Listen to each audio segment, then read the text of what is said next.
Welcome to Afternoon ACIM. You know what comes next?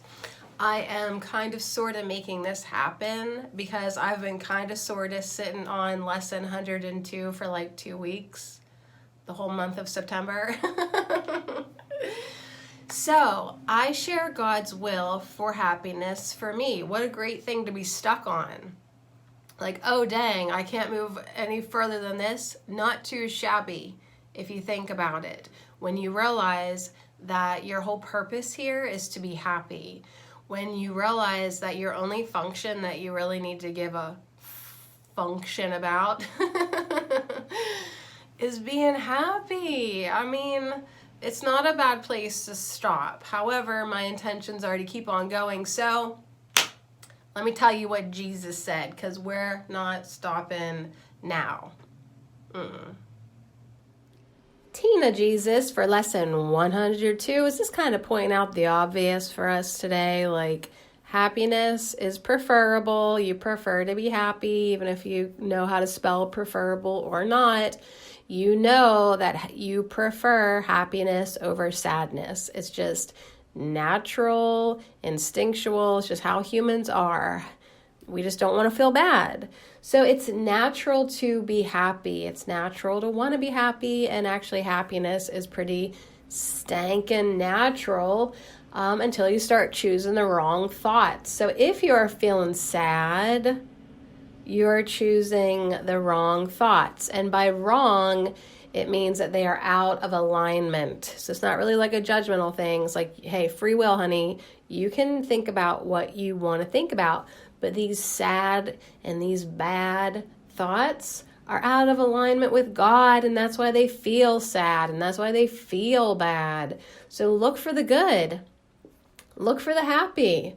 Choose thoughts that feel good. It's so obvious.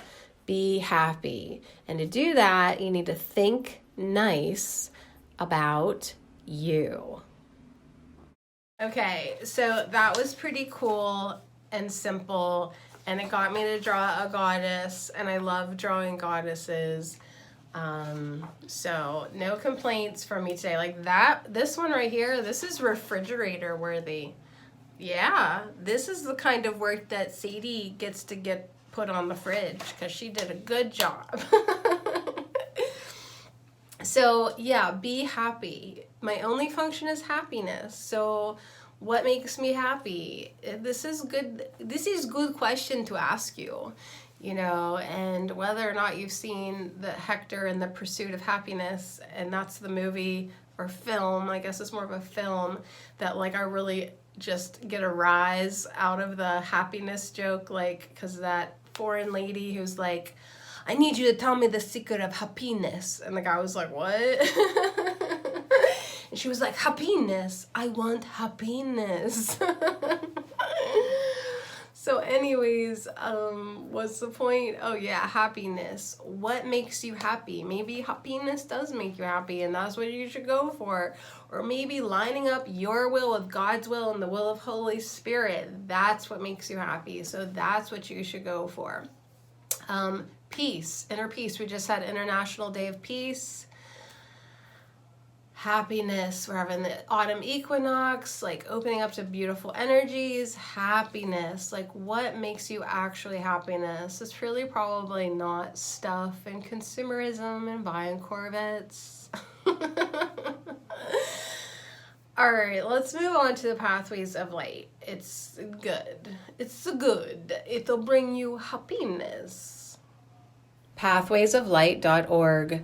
Welcome to the reading. A Course in Miracles Workbook Lesson 102, Insights. I share God's will for happiness for me.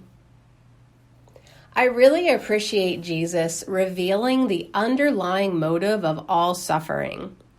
Atoning for sin is purposeless. Pain is purposeless.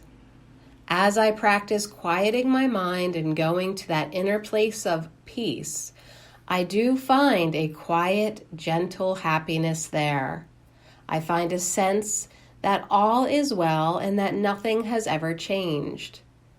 I really do appreciate this thought reversal training. My experience of the world changes as I change my mind.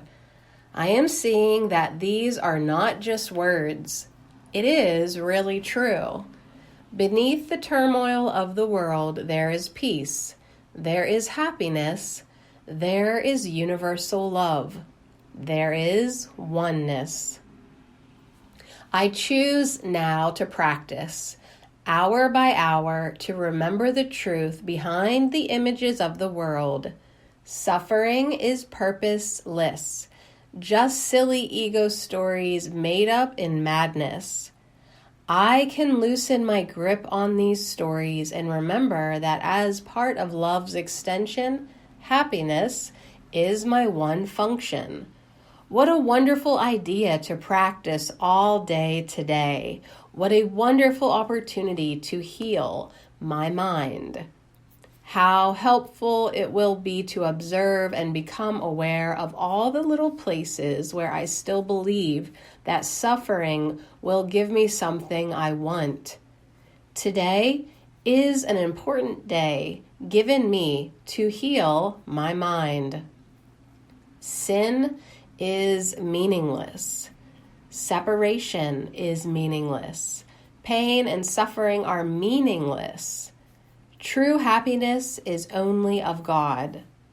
I happily affirm today, again and again, that I share God's will for happiness for me. Happiness is my one function. I see this lesson as another step in remembering that I am still one with God. I remain as God created me, unchanged. For if I share God's will for happiness for me, I must be one with Him. If I don't think I deserve happiness, then I must believe I am separate from God. This world was made to make it appear that separation from God is real. With that comes a belief in harm. At its core is a belief that I harmed God by separating from Him. This could only bring guilt. Along with guilt comes the inevitable belief that punishment is justified. In this belief, punishment is seen as payment for the sin of separation. And in its twisted thought system, pain is also seen as the way to return to God. Thus, pain is seen as a means to heal separation. Yet, it is impossible that what reinforces a belief in separation, making it seem more real, could be the means to heal separation. It is another example of the ego's motto, seek and do not find. Thus, all forms of pain, from mild irritation or disappointment to intense rage and deep depression, from a minor body ache or malfunction to life-threatening disease. All of these symbols of pain and sacrifice serve only to reinforce the illusion of separation. Illusions made to make illusions seem real. Being illusions, they accomplish nothing in truth.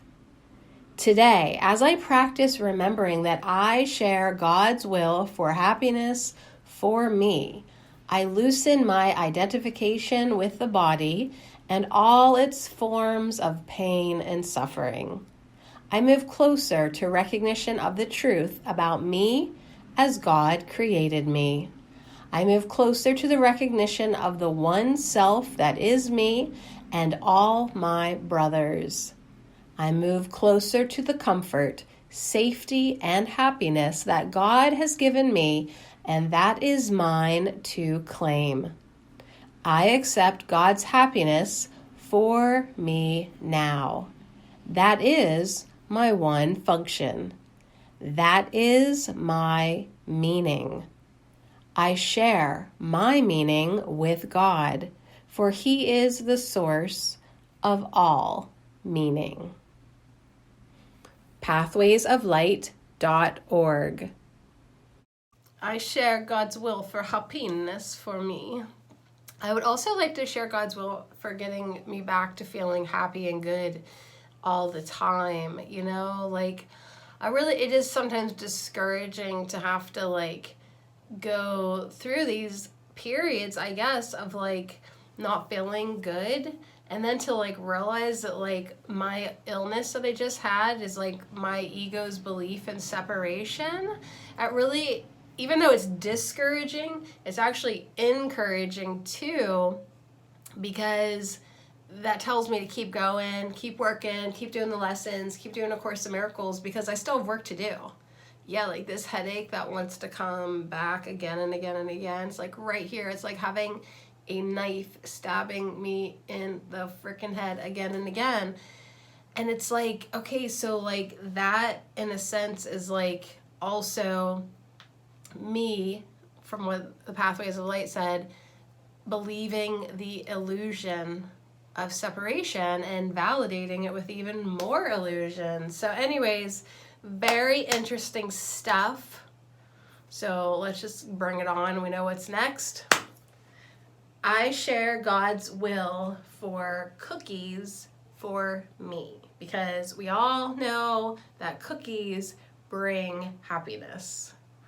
Cookies bring happiness? No, bitch, they bring happiness. All right, anyways, thanks for joining me.